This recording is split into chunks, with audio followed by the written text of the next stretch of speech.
አረሰርሽ ጅቡቲ እንዴት ነው እባክህ?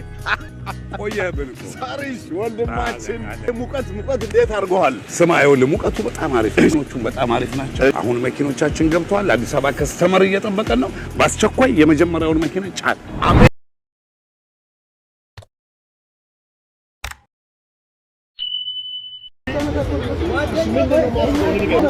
ለምን ታገኛለህ? ድርጅት የኔ ነው ያለ ወለድ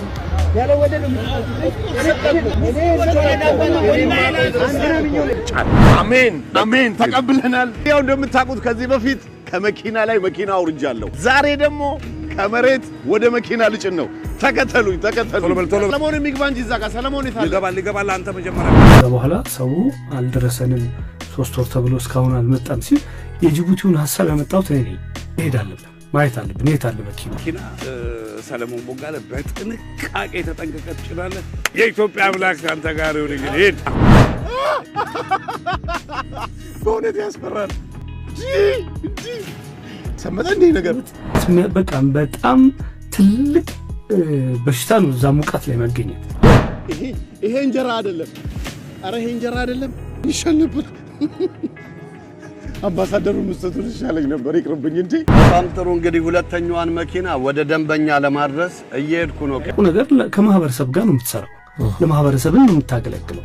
በጉጉት የሚጠብቃቸው መኪኖችን እንደመጫኛቸው እየወሰድን ነው። ከስተመር እየጠበቀ ያው ቀዳይ ወተናል እስካለው ድረስ ለማህበረሰቡ ያለኝን ቃሉን ጠብቆ እንደሚሰራ እርግጠኛ ነኝ። ይሰራል።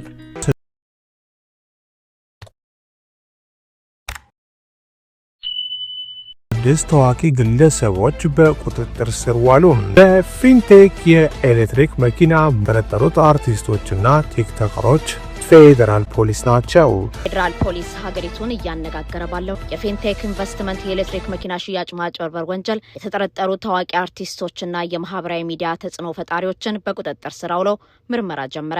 በዚህ መሰረት አንጋፋው አርቲስትና የማስታወቂያ ባለሙያ ራይት ፍቅሬ፣ አርቲስት ዳንኤል ተገኝ፣ አርቲስት ይገረም ደጀኔ፣ አርቲስት አብርሃም ግዛው እንዲሁም በቲክቶክና በማህበራዊ ሚዲያ ሰፊ ተከታይ ያላቸው መንሱር ጀማልና ልጅ ካሊድ በቁጥጥር ስር ከዋሉት መካከል ይገኙበታል። ዜናው እስከተጠናከረበት ጊዜ ድረስ እነዚህ ግለሰቦች በዋስም ሆነ በነጻ ያልተለቀቁ ሲሆን በጉዳዩ ላይ ጥብቅ ምርመራ እያካሄደ ይገኛል። እነዚህ ታዋቂ ሰዎች መታሰር ዋነኛ ምክንያት ከተጠርጣሪው አጭበርባሪ ድርጅት ጋር መተባበርና ማስታወቂያ በመስራት የህዝብን አመኔታ አላግባብ በመጠቀማቸው ነው። ድርጅቱ የቢዋይዲ ሲጋል የኤሌክትሪክ መኪናዎች በ950 ሺህ ብር ቅድመ ክፍያ በ3 ወር ውስጥ አስረክባለሁ በማለት 250 በላይ ከሚሆኑ ዜጎች ወደ 600 ሚሊዮን ብር ገደማ ሰብስቦ ሶሩ ህብረተሰቡ ላይ ከፍተኛ የኢኮኖሚና የስነ ልቦና ቀውስ ፈጥሯል። ዜጎች ገንዘባቸውን ያወጡት የድርጅቱ ህጋዊነት አረጋግጠው ሳይሆን በቴሌቪዥንና በማህበራዊ ሚዲያ በሚያውቋቸውና በሚያከብራቸው እነዚህ አርቲስቶችን አምነው በመሆኑ የተፈጸመው ማጭበርበር የሞራል ውድቀትም የከፋ አድርጎታል። አሁን ላይ ጥሪታቸውን የተነጠቁና ለወራት የተጉላሉት ደንበኞች ፍትህ ፍለጋና መፍትሄ በመሻት በመንግስት መስሪያ ቤት ደጃፍ ሰልፍ ወጥተው አቤቱታቸውን እያሰሙ ይገኛሉ። የዚህ አስደንጋጭ ክስተት ክሪቲካል አንድምታ የሚያሳየው ማስታወቂያ ዘርፍ ውስጥ ያለውን የህግ ተጠያቂነትና የታዋቂ ሰዎችን ኃላፊነት ነው። ማስታወቂያ ሰርቶ ክፍያ ከመቀበል ባለፈ አርቲስቶችና ተጽዕኖ ፈጣሪዎች የሚያስተዋውቁት ምርት ወይም አገልግሎት ህጋዊነት የማረጋገጥና ህብረተሰቡን ከአደጋ የመጠበቅ የሞራልና የህግ ግዴታ እንዳለባቸው ይህ ክስተት ህያው ማሳያ ነው። ፌደራል ፖሊስ የጀመረው የምርመራ የህዝብን ገንዘብ ለማስመለስ ከሚደረገው ጥረት ባሻገር ፊት ማንኛውም ታዋቂ ሰው የህዝብን እምነት ሽጦ ግል ጥቅሙ እንዳያውል የሚያስጠነቅቅና አርቲስቶች ማንኛውም ማስታወቂያዎች ሲሰሩ ከፍተኛ ጥንቃቄ እንዲያደርጉ የሚያስገድድ ትልቅ የማንቂያ ደውል ሆኖ አልፏል።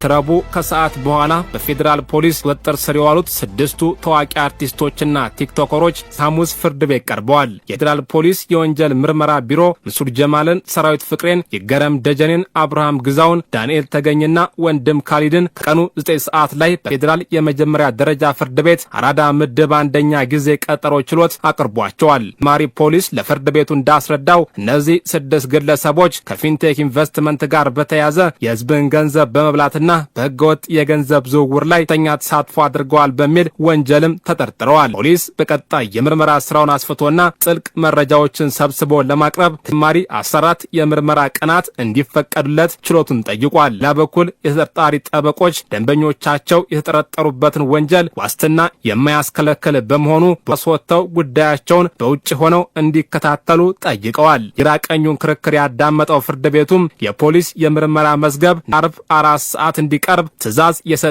ሲሆን ዋስትና ጥያቄው ላይ የመጨረሻ ብይን ለመስጠት ደግሞ ለ8 ሰዓት ቀጠሮ ሰጥቷል። እዚህ የፍርድ ቤት ውሎና የፖሊስ ምርመራ መሃል የወጣው አዲስና አስደንጋጭ መረጃ ደግሞ የአንዳንዶቹን ተጠርጣሪዎች ጉዳይ ይበልጥ አሳሳቢ አድርጎታል። ምንጮች እንዳረጋገጡት ከታሰሩ 6 ሰዎች መካከል ቱርጀማል ዳንኤል ተገኝ፣ ወንድም ካሊድና ይገረም ደጀኔ ከቴክ አጭበርባሪ ድርጅት በነጻ የኤሌክትሪክ መኪና ተሰጥቷቸዋል። እነዚህ ታዋቂ ሰዎች መታሰርና ፍርድ ቤት መቅረብ መነሻ የሆነው ማክሰኞ ዕለት በፍትህ ሚኒስቴር ደጃፍ ላይ የተሰማው የፊንቴክ ማጭበርበር ሰለባዎች ጩኸትና ሰልፍ ነው። ግና መንግስት ባለበት ሀገር 950 ሺህ ብር ቅድመ ክፍያ ተቀብሎ አሽታ የሆነውን ድርጅት አምባሳደሮች ጠይቁልን ያሉት ተጎጂዎች አቃቢ ሕግን ትኩረት በመሳባቸው ፖሊስ አስቸኳይ ትዕዛዝም ተቀብሏል። በዚህም መሰረት የፌዴራል ፖሊስ ሜክሲኮ አካባቢ ወደሚገኘው የምርመራ ቢሮ ባስተላለፈው ጥሪ ትቡ መጀመሪያ አብርሃም ግዛውና መንሱር ጀማል ቀጠልም ይገረም ካሊድ ዳንኤልና አንጋፋው አርቲስት ሰራዊት ፍቅሬ በቢሮ ተገኝተዋል። ፖሊስም መደበኛ የስራ ሰዓት ሲጠናቀቅ ስራውን መጀመሩንና ተጠርጣሪዎቹ እዚሁ ፖሊስ ጣቢያ እንደሚያድሩ አሳውቋል። አሳሪዎቹ ጠበቃ ደንበኞቿን ለማነጋገር ብትመጣም ፖሊስ መግባት አይቻልም በማለቱ ለቦቻቸው ቀለብ ብቻ ቀብለው ለመመለስ መገደዳቸው ይታወሳል። በዘንድ በስፋት እየተነሳ ያለው ጥያቄ የተሰጠኝን ጽሑፍ አንብቤ ማስታወቂያ ሰራሁ እንጂ ድርጅቱ አጭበርባሪ መሆኑን አላውቅም የሚለው የተጠርጣሪዎቹ በሕግ ፊት ያድናቸዋል ወይ የሚለው ነው። ኢትዮጵያ የማስታወቂያ አዋጅ ቁጥር 759 ህዝባር 2004 እና የውድድርና ሸማቾች ጥበቃ አዋጅ ቁጥር 813 ህዝባር 2006 ሰበብ ፈጽሞ ውድቅ ያደርጉታል። ማንኛውም ማስታወቂያ ሰሪ የድርጅቱን ህጋዊነትና ሰሪውን የሚያቀርብለትን መረጃ ትክክለኛነት የማጣራት ጥብቅ ግዴታም ተጥሎበታል። 950 ሺህ ብር መኪና እናስረክባለን ወይም የፀሐይ ኢንሹራንስ ዋስትና አለው ብለው ሲያስተዋውቁና የድርጅቱን ፍቃድ ቀድመው መጠየቅ ነበረባቸው። ትክክለኛ ዋጋ የደበቀና አሳሳች መረጃ ያስተላለፈ ማስታወቂያ ራት በህግ በጥብቅ የሚያስቀጣ ወንጀል ነው። ከዚህም በባሰ መልኩ የማስታወቂያ አዋጅ አንቀጽ 30 የወጥ ማስታወቂያ ሲሰራጭ አሰሪው ኩባንያ ማስታወቂያውን የሰራውን አርቲስትና ያስተላለፈው ሚዲያ የጋራ ተጠያቂነት እንዳለባቸው በግልጽ ያትታል። ማጭበርበሩ ሲከሰት አርቲስቶቹ በወንጀል በቀጥታ ተሳትፎ ባይኖራቸው እንኳን ህዝብና መኔታ ያላግባብ በመጠቀማቸው በፍትሐ ብሔር ህግም ተጠያቂ ይሆናሉ። የህይወት ጥሪታቸውን ያፈሰሱት የእነዚህ አርቲስቶች ዝናም ነው በመሆኑ ተጎጂዎች በደረሰባቸው የገንዘብ ኪሳራ ልክ ከአርቲስቶቹ ላይ የገንዘብ ካሳ የመጠየቅ ሙሉ ህጋዊ መብት እንዳላቸው የህግ ባለሙያዎች ያስረዳሉ።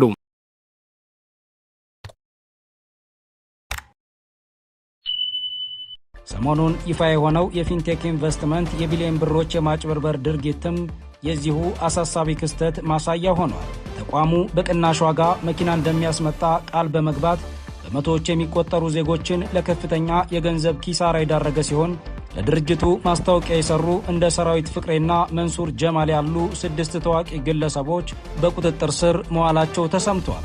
ሰሞኑን ይፋ የሆነው የፊንቴክ ኢንቨስትመንት የቢሊዮን ብሮች የማጭበርበር ድርጊትም የዚሁ አሳሳቢ ክስተት ማሳያ ሆኗል። ተቋሙ በቅናሽ ዋጋ መኪና እንደሚያስመጣ ቃል በመግባት በመቶዎች የሚቆጠሩ ዜጎችን ለከፍተኛ የገንዘብ ኪሳራ የዳረገ ሲሆን ለድርጅቱ ማስታወቂያ የሰሩ እንደ ሰራዊት ፍቅሬና መንሱር ጀማል ያሉ 6 ታዋቂ ግለሰቦች በቁጥጥር ስር ውለዋል። ሰሞኑን በተሰማው መረጃ ፊንቴክ ኢንቨስትመንት የተባለ ድርጅት መኪና በቀናሽ ዋጋ አስመጣላችኋለሁ በሚል በርካታ ዜጎችን ማጭበርበሩን ተከትሎ ለድርጅቱ ማስታወቂያ የሰሩ ታዋቂ ግለሰቦች ለእስራት መዳረጋቸው ታውቋል።